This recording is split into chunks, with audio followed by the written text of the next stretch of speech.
Boa tarde. Pessoal, eu vou fazer esse vídeo para explicar um pouco como é que acontecem as práticas aqui no Japão e as diferenças e as similaridades entre a prática aqui e a prática no Brasil, né? O que acontece aqui, como é que é a formação de monges, principalmente para os leigos, né? Porque os monges já mais ou menos que sabem como é que é o sistema aqui da Soto Zen, como é que funcionam os treinamentos, eles já mais ou menos que sabem, né? Porque a gente só conhece mesmo as coisas fazendo uma imersão, né? Um pouco maior e indo lá e vendo de perto cada lugar e cada mestre, como é que funciona. Então, esse vídeo é um pouco mais para os leigos mesmo, entenderem o funcionamento. A gente tem várias diferenças, na verdade. A figura do leigo aqui, como ela existe no Brasil, ela meio que inexiste, né? Essa figura que é um leigo que é um pouco monge, né? Recebe Hakusu, faz os votos, tem uma participação ativa na sanga. Ela praticamente inexiste aqui. Quem que são os leigos aqui no Japão? Os praticantes da comunidade, é toda a comunidade, são os membros, né? Os memba que eles falam. Esses são os leigos aqui. E aí, de vez em quando, existe algum leigo, uma exceção, não é a regra, que pede para costurar o Hakusu e que quer receber o Hakusu, sente essa necessidade, quer fazer os votos, e aí o mestre autoriza, né? Ou não. Isso depende um pouco do mestre. E a Shikiroshi é um mestre que tem muito cuidado com ordenações, porque as ordenações, elas não são simples entregas de títulos, né? Elas têm uma implicação espiritual por trás delas que, às vezes, elas não estão sendo consideradas, eu acho, no Brasil, e aí eu tenho várias críticas, assim, no que está virando, né, a questão das ordenações leigas, entre aspas, a gente nem tem não usa esse termo, né, para quem faz jukai, que é receber o Hakusu, e as ordenações de noviços também, né. Então, aqui, como é que funciona? Você vai ser monge, né, você quer fazer compromisso com os votos? Quero, então você vai ser monge. Não tem muito esse meio termo, né? A figura do praticante leigo com votos aqui, ela inexiste. Mas tem uma explicação para isso também, né? Esses dias eu perguntei, falei, mas Rojo-sama, eu já tinha observado isso aqui, né? Ao longo desses 4 anos que eu tenho vindo, eu já tinha observado, e esses dias eu perguntei, mas Rojo-sama, ninguém costura Hakusu aqui? Ele falou, não. É muito difícil, né? Ele até tem um aluno aqui que chama Ito-san, que é um aluno que ajuda ele bastante nas coisa de floresta aqui, de limpeza de floresta, serviço bruto. E esse aluno tem Hakusu, tem nome, né? Fez cerimônia de Jukai, é um aluno super empenhado, então, assim, é uma exceção. Eu falei, mas quando que as pessoas recebem Hakusu? Ele falou, na morte, para ser queimado. Aí eu falei, e aí eu entendi muita coisa, assim, que a gente não tem muita noção, e que para o budismo faz muito sentido, né? O que é a caminhada dentro dos preceitos aqui? A vida diária das pessoas. Então, elas não precisam de um prêmio, né, para elas cumprirem o que elas precisam cumprir como budistas, que são aqueles 16 primeiros preceitos básicos, né? Naqueles 16 preceitos está tá tudo o que a gente precisa cumprir, na verdade. Aquela ali é a vida delas, elas não precisam de nada para lembrá-las o tempo todo, ou de mesmo ser um prêmio por uma prática muito boa, como a gente vê às vezes acontecendo no Brasil, para aquilo fazer algum sentido, né? Não, aquilo ali é a caminhada deles, e dentro do conceito budista, quando que você recebe isso? Quando você morre, e quando você recebe, ele é imediatamente queimado. Então, assim, faz muito sentido isso dentro do nosso contexto, né? Que é da questão dos apegos, da questão das vaidades e de uma série de outras coisas. Eu achei muito profundo isso. O dia que ele me falou isso, eu já tinha um pensamento bastante crítico a respeito dessas ordenações no Brasil, e aí ele piorou, né? Aí agora ele piorou um pouco. Mas eu entendo o nosso contexto também, né? Não é só crítica, não. Eu acho que tem uma validade, sim. Tem uma questão cultural muito forte. O Hakushu, para a gente, virou, assim, falando de uma forma ampla, viu, gente? Ele virou um batismo, né? A nossa sociedade é uma sociedade de fé cristã, né? A nossa raiz está no cristianismo. Então, quem foge disso precisa entrar muito a fundo dentro da outra fé que ele opta, no nosso caso é o budismo, para você entender o contexto histórico das coisas. Não basta só você entender en passant, né? Você vai precisar ir um pouco mais a fundo, como agora, né? Depois de quase 15 anos de budismo, eu escutei uma coisa dessa, eu falei, gente, agora tudo faz sentido, né? Olha como isso realmente faz sentido. E, enfim, a figura do leigo aqui, ela é essa perspectiva, né? Ela não existe. Eles caminham junto com o mestre da comunidade deles, com o abade da comunidade deles, e quando eles morrem, todos viram monges, né? As pessoas aqui, quando morrem, elas são ordenadas monges na morte. Quem não é ordenado em vida, né? Não quer ser monge durante a vida, na morte eles serão ordenados monges. Eu participei de uma cerimônia que, da outra vez, quando eu vim, fiquei mais tempo, eu falei, Rodio-sama, por acaso, assim, de repente, alguém morrer, o senhor me leva na cerimônia de cremação e nessas cerimônias, né, que sucedem à morte? Ele falou, levo, mas aí eu não lembro se ninguém morreu, ou se acho que alguém morreu e as cerimônias já estavam lá na frente, acabou que ele não levou. Aí, dessa vez, um senhorzinho morreu aqui na comunidade. Ele falou que, Rossam, vai ter cerimônia de pós-morte, né? Vai ter cerimônia funerária. Vamos lá que eu vou te levar. Eu falei, vamos lá, bora.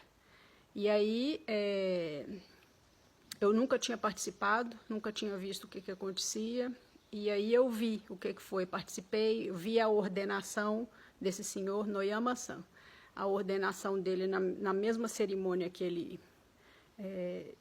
póstuma, né? Era a segunda cerimônia. A primeira é do dia da morte e a segunda 7 dias depois, se não me engano. E eu participei de 2, dessa segunda e da terceira.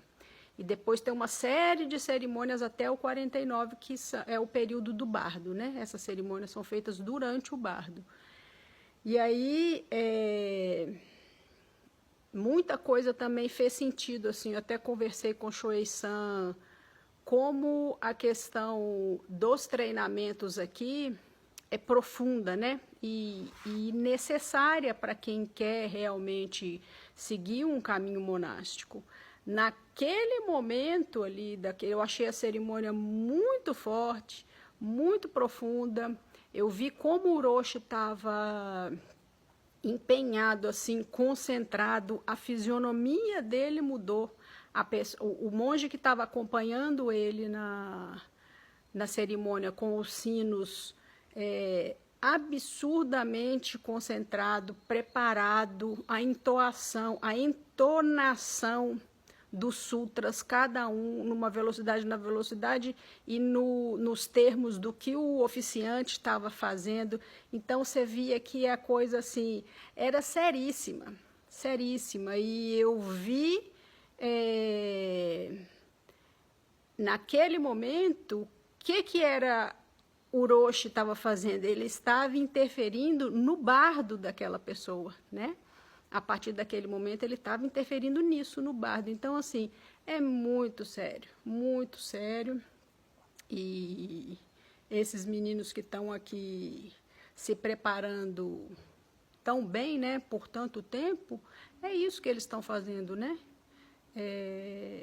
Conhecendo a raiz do Zen a fundo, e não só do Zen, isso é do budismo, né? Isso é budismo, né? E sabendo como lidar com as pessoas, não só durante a vida, mas também na transição da morte. Eu achei de uma profundidade, assim, tremenda. Fiquei muito comovida, muito emocionada, e é um portal a mais, né? Assim, a gente vai abrindo os portais aos poucos, e esse foi um portal a mais que eu entendi, assim, a necessidade, por que desses treinamentos tão longos dentro de mosteiros, e como a gente vê mestres com realização num nível alto, são mestres que realmente ficaram dentro de mosteiros por muitos, muitos longos anos. Yashiki Roshi é um abade, né? Um mestre que eu não sei nem te falar quantos anos ele ficou em Sojiji. Ele não é de família de monges, ele quis ser monge por aptidão, viveu praticamente a vida dele toda monástica dentro de Sojiji. Ele saiu de Sojiji para assumir Yokoji, né? Porque ele é aqui dessa região. E é um mestre com realização, né? É um mestre com um nível de realização muito alto, muito alto. Shuei-san, que está nesse meio, e os meninos, né? Já mais ou menos a gente começa a perceber, assim, existe diferença, né? Existe sim, quando a gente está na presença de um mestre realizado. Eu já tive a oportunidade de estar perto de alguns mestres aqui, né?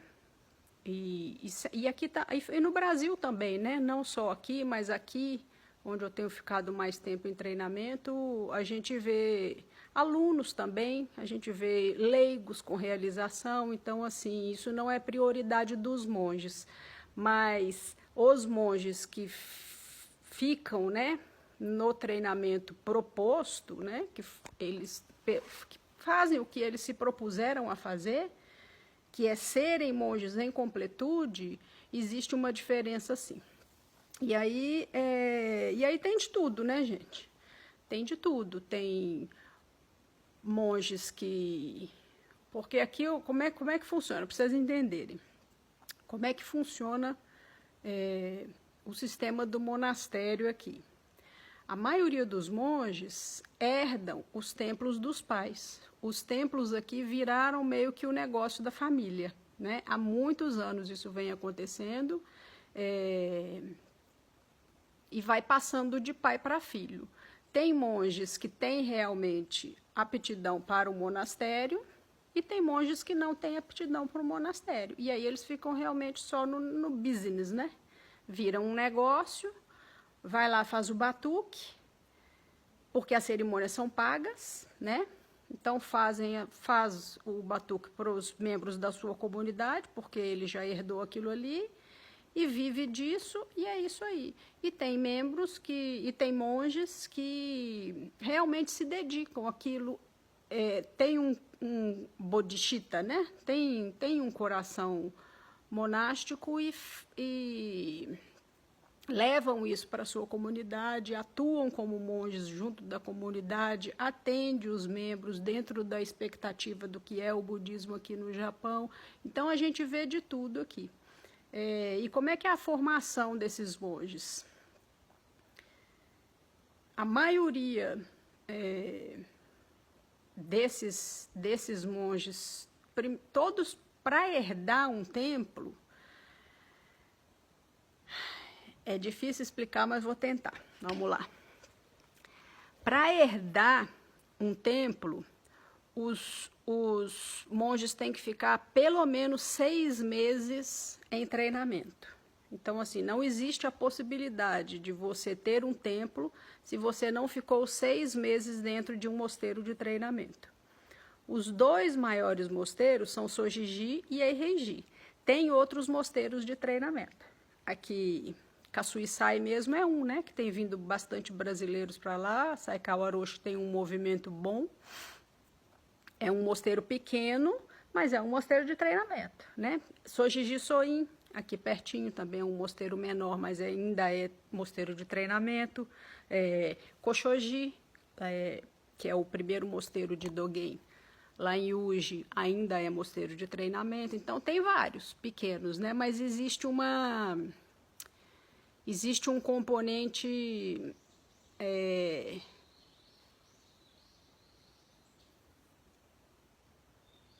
não é vaidade, é uma outra palavra, de status. É isso, existe um componente de status. Ah, fulano treinou em Eiheiji.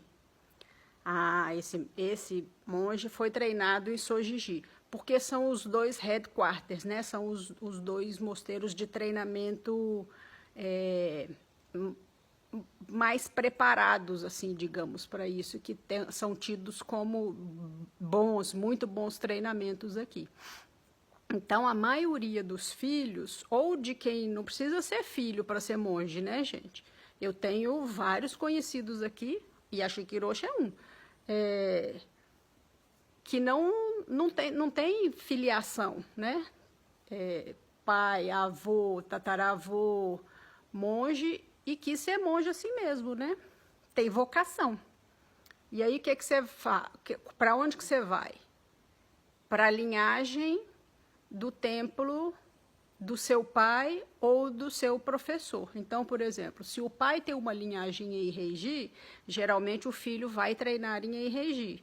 Se o mestre vem de uma linhagem de Sojiji, geralmente o filho vai treinar em Sojiji, e assim sucessivamente. Então, assim, para essas pessoas, né, esses monges, assumirem templo aqui, eles precisam de 6 meses dentro de um mosteiro de treinamento, senão não existe a possibilidade de assumir templo. Dentro desses 6 meses, o que é o Ango? Vamos por etapas, para não virar uma salada danada. Existe um período que é um período de confinamento, que chama Kusuko, Koshiko, Kinsoko, acho que é Kinsoko. Existe um período de confinamento. Os monges vão para o mosteiro, seja lá qual for, fala, eu vou para tal, vou.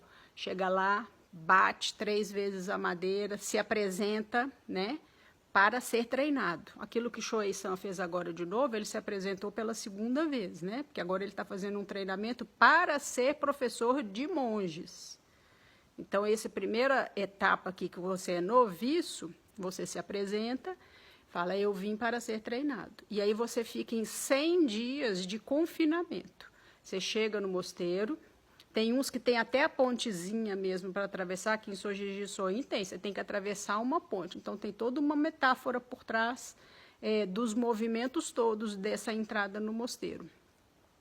E aí vem uma pessoa para te receber, que é o monge que vai te treinar, e ele fala, você quer atravessar essa ponte? Porque depois que atravessar não pode voltar, não pode sair à toa, não. Eu quero ser treinado. Então, ele está se dispondo a isso, né? Ele está dando a palavra dele aqui. Aqui no Japão, o que vale? A fala, né? Você não assina papel aqui, não. Aqui, se você falar, eles vão confiar que a sua fala é verdade, porque você vai cumprir aquilo, né? Então, a fala aqui, eles são extremamente verdadeiros, né? Não mentem, né?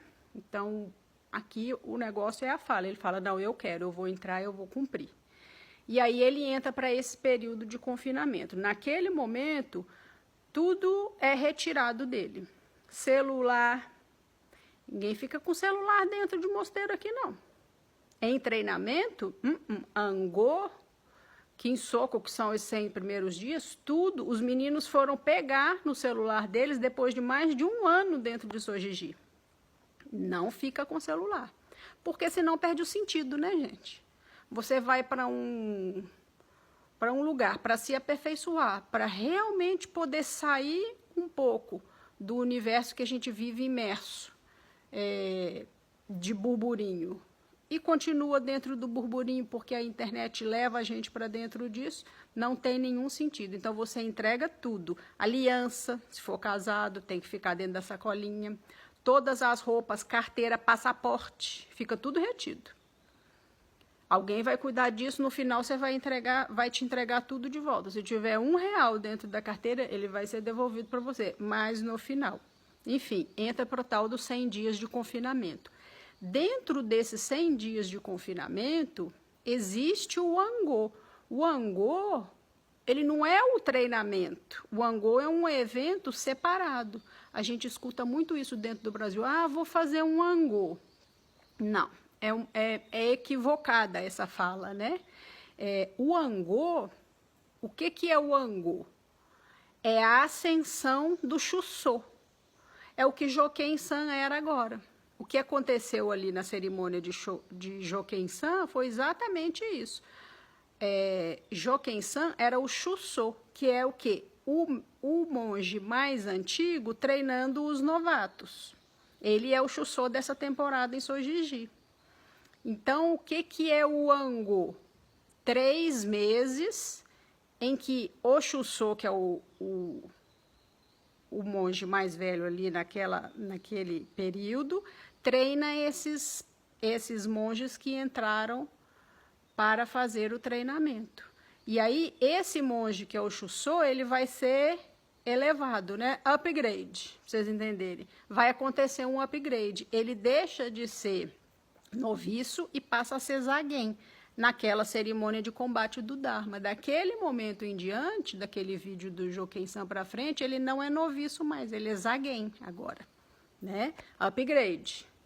E aí, depois de zagen, vai vir a transmissão, ou não, né? Tem monges que o caminho natural das coisas é que isso ocorra, né? Se chegou até esse ponto, é o caminho natural das coisas, né? Já está 3, 4, 5 anos dentro de um mosteiro, 10 anos dentro de um mosteiro, o caminho natural, se não acontecer nada demais, é que a transmissão ocorra. E aí é isso, o angô é um evento, né? É um evento apartado. O que acontece é que vem aqui para vou fazer um angô no Japão, né? Não, você está vindo fazer, a não ser que você seja o Chussô da sua comunidade, não tem jeito. Ele vem para cá para passar um período de treinamento, né? Geralmente quem tem vindo tem ficado 3 meses. Essa situação é uma situação um pouco controvertida, né, dentro da ordem, e porque ela tem uma série de implicações. Assim, não existe esse período de 3 meses, ele não existe aqui, né? Aqui é o mínimo 6 meses, mas enfim, o jeitinho brasileiro dá jeito em tudo, né, gente? E aí, quando o jeitinho brasileiro começa a entrar nas coisas, pode saber que não vai dar boa coisa. Vamos lá. Entrar nessas questões não, porque como diz Shoei-san, a gente não vai ser o palmatório do mundo, né? Não vai. Então, a gente enxerga tudo que está de errado e, sai pela tangente. Fiquem de olho aberto, viu?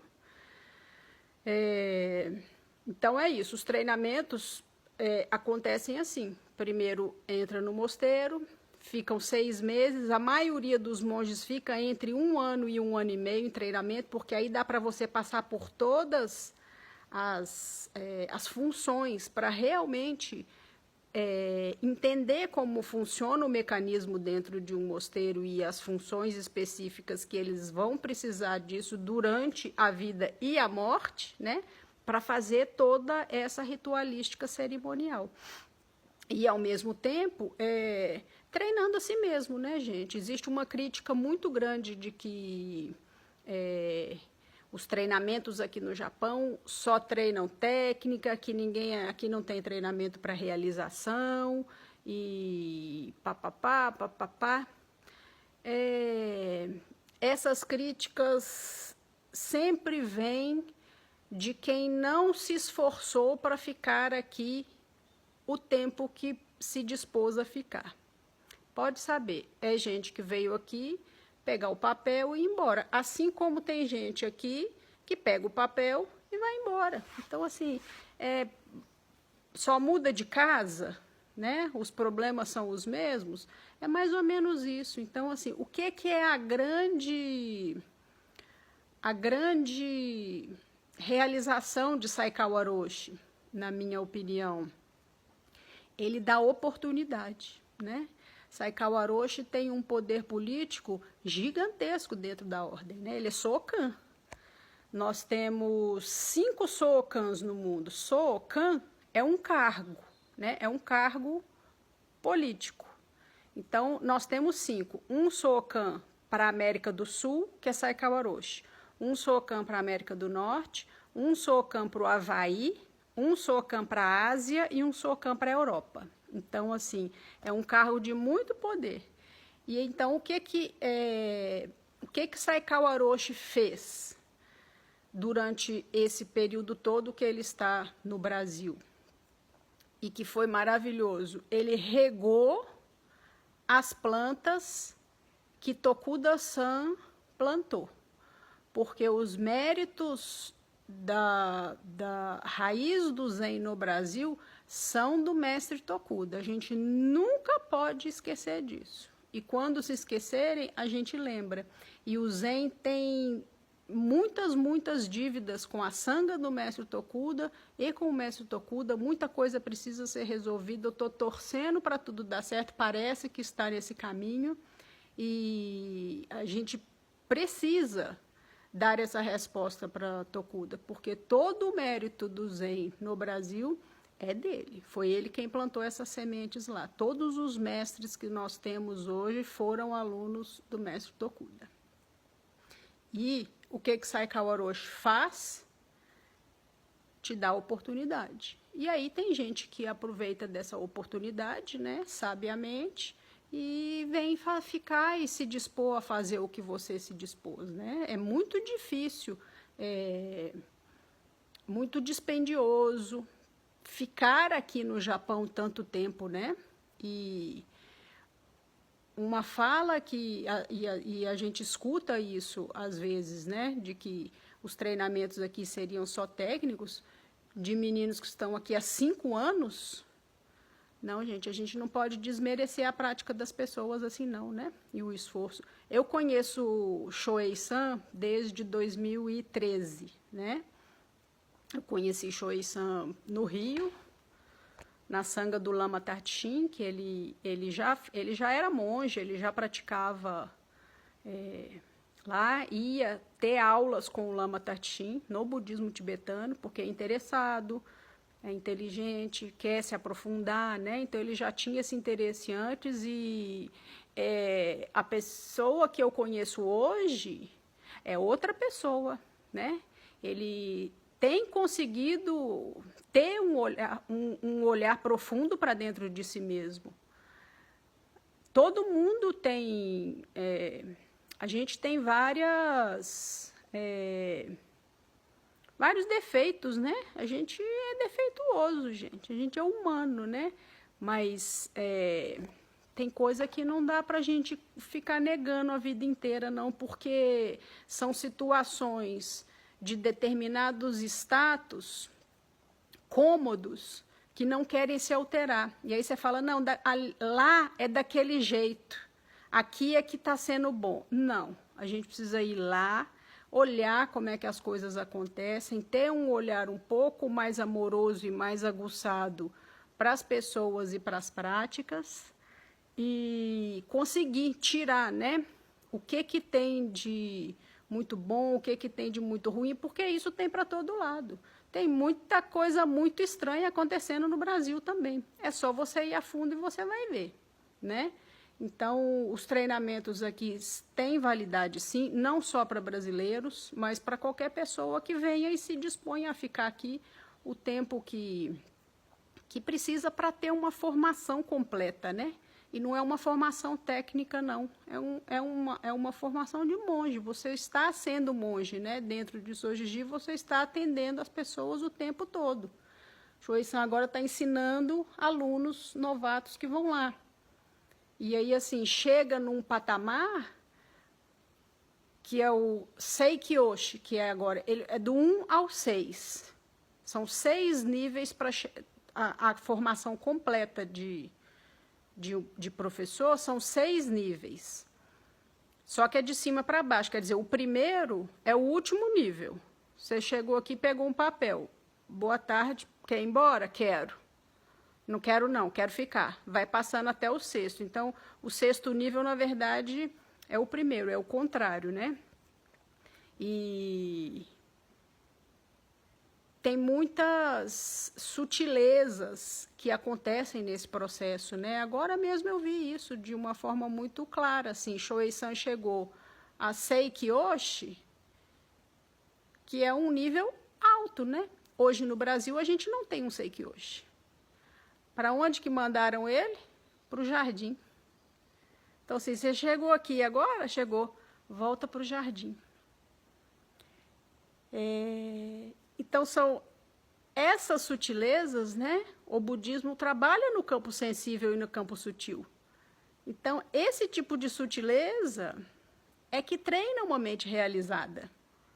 Né? Então, você precisa estar aqui para vivenciar isso. Eu fico muito feliz com o Shuei-san. Eu falo isso muito com ele, né? Porque eu sou orgulhosa mesmo. Eu falo, Shuei-san, tenho um orgulho de você, né? Porque é para ter orgulho mesmo, né? E ficar feliz com essas práticas consistentes, assim, porque são esses meninos que estão aqui que vão tomar conta do que vai ser o budismo lá na frente, mesmo que eles estejam aqui, porque se eles não estiverem no Brasil, eles vão ser a voz do Brasil aqui, né? Esse pessoal, Saikao Aroshi, vai voltar para cá, né, gente? Aqui é o lugar dele. Saikao Aroshi é japonês, ele está cumprindo um cargo. E ele fez muita coisa pelo Brasil, todo mundo é bastante grato, né? Eu consigo enxergar direitinho a completude assim, do trabalho dele, dificílimo, um trabalho dificílimo, porque politicagem, né, gente? É o Vaticano do Zen. Então, um trabalho muito difícil, você tem que ter uma mente muito realizada para conseguir transitar dentro desse meio o tempo todo e ainda assim conseguir incentivar os alunos a terem realização. Muito complicado. Muzukashi, né? Então, Saikao Aroshi vai voltar para cá. Esses alunos todos que foram alunos de Tokuda Sensei, essa galera está com mais de 70 anos, gente. A expectativa de vida do Brasil é entre 70 e 80. Ah, eu não quero que ninguém morra. Não, gente, todo mundo morre, né? E aí, assim, o que preocupa é realmente a sucessão, né? O que vai vir daqui para frente? A gente tem que... Esses meninos aqui, eles estão pensando nisso também, né? Eles não estão sendo egoístas pro agora, pro que é a vontade deles, a expectativa deles. Eles estão pensando um pouco lá na frente, né? Como é que eles vão poder ajudar lá na frente? Todos estão entre 30 e 40 anos. Então, é pensar um pouco mais além e abrangentemente, né? Eles não querem resolver a situação deles agora, também querem, né? Porque vivem no aqui e agora. Mas a perspectiva é um pouco mais ampla, sim. E a gente precisa, sim, ter um olhar crítico para dentro das instituições, tanto aqui quanto no Brasil, né? Eu pago um preço, às vezes, alto por isso, às vezes sou incompreendida e agora eu já não converso mais a fundo tanto esses assuntos com qualquer pessoa, porque é preciso ter uma bagagem cultural dentro das instituições para você conseguir entender os mecanismos e o que está acontecendo, tanto aqui quanto no Brasil. Contestei várias coisas no Brasil, como ainda contesto, e contesto aqui também, né? Qualquer coisa que eu vislumbre que esteja em desacordo com preceitos, né? Com preceitos, porque o que me interessa é isso. É uma caminhada espiritual, né? Eu, particularmente, não serei monja, mas eu quero cumprir os meus preceitos o quanto eu conseguir cumpri-los. E eu não estarei embaixo, definitivamente, de nenhum lugar onde eu enxergue mentira ou engano ou qualquer coisa que o valha, mesmo que minimamente, né? Mas isso é uma posição minha, né? E eu tive a oportunidade e pesada de andar por lugares que muitas pessoas nunca vão andar e às vezes ver coisas que muitas pessoas nunca vão ver. Então, o que a gente precisa fazer nesses momentos, né? Ajudar os leigos, porque os monges eles vão se virar. Os monges sabem como é que funciona o sistema, sabem onde eles estão, sabem quais são os preceitos, sabem a consequência dos preceitos e sabem o karma que eles arrastam junto com eles. Então, é só ter um olhar atento mesmo. Como que eu posso ajudar? Meu pensamento é o que eu posso fazer dentro desse meio, né? Ensinar as pessoas a fazer zazen. Porque só com uma mente atenta você vai conseguir enxergar determinados movimentos que às vezes não são nesse plano racional nosso aqui, né? Eles são subliminares, né?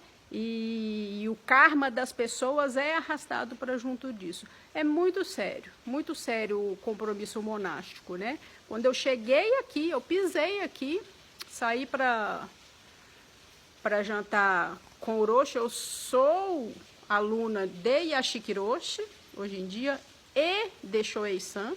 Eu tenho essa dádiva, né? Essa boa sorte de ter 2 mestres hoje me acompanhando. Ambos aceitaram eu ter 2 mestres, porque a minha relação com o Abade aqui, com Yashiki Roshi, é uma relação totalmente no nível sutil, né? Porque eu não falo a língua dele. E a minha relação com Shoei-san é uma relação de amor, né? E de fala, né? Questionamentos de fala e de entendimento teórico que ele tem, de bagagem, que eu não tenho. Então, todos os meus questionamentos, ele diz, Shoei-san, quem que é esse povo aqui? Quem que são aquelas estátuas? O que é isso? Todos os meus questionamentos ele me responde. E a Yashiki Roshi também me responde. Mas é um outro nível. Eu vou falar isso um pouco depois dentro de um outro tópico para não ficar grande demais, ok? Então é isso, os monges aqui são treinados desta maneira, a maioria não, mas alguns. O que é o uso? No Brasil, o que acontece? A gente tem um mestre, o seu mestre é o mestre de preceitos, o mestre de treinamento e o mestre de transmissão. Aqui não acontece assim, não, de vez em quando. O que é o normal aqui? Você ter 3 mestres. Um mestre de preceitos, que te dá os primeiros preceitos, ó, você vai seguir essa lista aqui. Aí você tem um segundo mestre que te treina, e aí um terceiro mestre que te dá a transmissão. São 3 mestres diferentes. E quem que pode treinar monges, né? Quem tem o Shikaku. Shikaku é a titulação de quem é Seikyoshi, que é o que Shoei-san é hoje em dia. Então, tem 2 possibilidades que você pode treinar monge. Ou você é Abade, ou você tem o Shikaku. Ou seja, você chegou a Seikyoshi, que é esse 6º nível que Shoei-san está agora, fez o curso para treinar monges. Shoei-san agora vai fazer um curso de 3 anos, depois de 5 anos que ele já está lá dentro de Sojeji, para poder treinar monges. Então, assim, a gente não tem, né, mosteiro de treinamento hoje no Brasil, porque a gente não tem nem gente para treinar esse pessoal. Qualquer coisa que seja fora disso, jeitinho brasileiro. A gente não tem ninguém com essa capacitação, gente. Isso é uma viagem, né? Hoje, quem tem... E eu não quero ser mal compreendida de jeito nenhum, hein, gente? Mas quem tem a capacitação, até onde eu saiba, técnica de todos esses treinamentos dentro de mosteiro e que pode e está treinando seus monges, é monja Coen, né? Porque ficou 12 anos dentro de um mosteiro. Monja Coen pode treinar monges, né? Se ela não tem o papel, ela tem de fato, né? Ela pode não ter de direito, mas ela tem de fato, porque é uma monja que tem realização, né? A gente não tem muito como fugir disso. Tem grandes mestres com realização no Brasil. A gente tem pessoas muito, muito honestas, né? Trabalhando e formando seus alunos, né? Eu não quero um mosteiro de treinamento de monges e mestres, não, ele está treinando honestamente dentro das suas sangas, né? Centros de treinamento dentro da nossa realidade, né? Caminhando passinho a passinho, o nosso budismo é um budismo muito novo, agora que vai para 60 anos. Então, tem gente muito, muito honesta. Eu conheço vários, né, pessoas que eu posso citar assim, e que são monges e que estão treinando suas pequenas comunidades, né? Bem, fazendo um trabalho com consistência, né? Com estudo, com zazen, que é o que a gente tem de melhor no Brasil, é que nós praticamos zazen, né? Mas isso vou deixar pro próximo, que é o vídeo do Brasil. Esse vídeo vai ficar grande, eu vou ter que falar um de cada vez. Esse era o do treinamento do Japão. Então, é isso. É assim que é a formação dos monges aqui. E outra coisa que eu quero falar com vocês. Assim como tem gente que vem aqui só para pegar o papel, tem japoneses, eu conheço um em específico, que é o irmão de um amigo meu, que ficou 3 anos em Sojiji, em treinamento, e saiu de lá e foi para Koshoji, que é o primeiro mosteiro de Dogen. Então, para aprofundar mais em realização, né? Em realização espiritual. Ele já aprendeu tudo o que ele precisava aprender lá, de técnica, né? Então, tem de tudo, gente. Tem de tudo, né? O normal é que eles façam uma formação de 1 ano, 1 ano e meio e assumam os templos dos pais. E aí, dentro da realidade japonesa, tem diminuído bastante, assim, essa geração nova não tem querido mais muito ser monge, né? É uma galera que está querendo fazer outra coisa. Aí, de vez em quando, a gente ouve falar, fugiu um monge do mosteiro. Menino que não queria estar lá, que o pai obrigou a estar lá, porque aqui tem isso, né? Se o mais velho ou os pais falarem, você tem que obedecer. Não tem essa opção, não vou fazer ou contraditar, né? A figura do mais velho aqui é super respeitada, super respeitada. Então, se o pai falar, você vai para Sojiji fazer, porque isso aqui é o negócio da família, o menino tem que ir. Então, acontece de ter menino lá que não queria estar lá, quer desenhar anime. E aí revolta mesmo e sai foragido de lá, né, gente? Porque o treinamento é um treinamento quase militar. É pesado, né? É pesado. Mas é um curto período que é desse jeito e existe uma função também para ele ser desse jeito. Não é o tempo todo, 100%. O Shoei-san está lá há 5 anos em Angô, em regime tão rigoroso? Não, isso é um período pequeno que eles passam nessas situações extremas, né? Para conseguir depois lidar com coisas extremas na vida. É isso. e estão com dificuldades de monges aqui, tem muitos templos fechando. Essa semana eu fui com o Orochi ali naquele passeio que eu postei para vocês de Busain, que é o templo onde Keizan sentou aqui em Hakuin pela primeira vez, e lá onde Gasan nasceu. Enquanto a gente estava nessa estrada, 3 templos fechados. Aí o Orochi comentou, ele falou, olha aqui, ó, tá cheio de templo fechando, né? É porque, primeiro, a população aqui está velha, não tem muita gente nova nascendo, assim, né? A população jovem é pouca. E a pouca população jovem que tem está nas cidades grandes. Eles querem sumir com esse trem de civilização milenar, né? Eles não estão afim mais disso. É uma pena, né? Porque muito da cultura japonesa tem se perdido nesse meio. Os jovens são um pouco alienados aqui, assim, do que é a cultura milenar. Não querer ser monge até eu entendo, né? Porque não é para qualquer um mesmo, não. E aí estão com esses problemas aqui. Vários templos fechando e não tem quem assumir, né? E aí como que vai ser o futuro disso aí? O Akaranai, né? O Akaranai, não sabemos, né? A Soto Zen está com problemas, né? Problemas institucionais, é uma instituição gigantesca com um modelo falido, assim, né? É um pouco falido o modelo da Soto Zen. Então, ele funciona parcialmente, né? Ele funcionou durante muito tempo, né? Para gerar poder e dinheiro.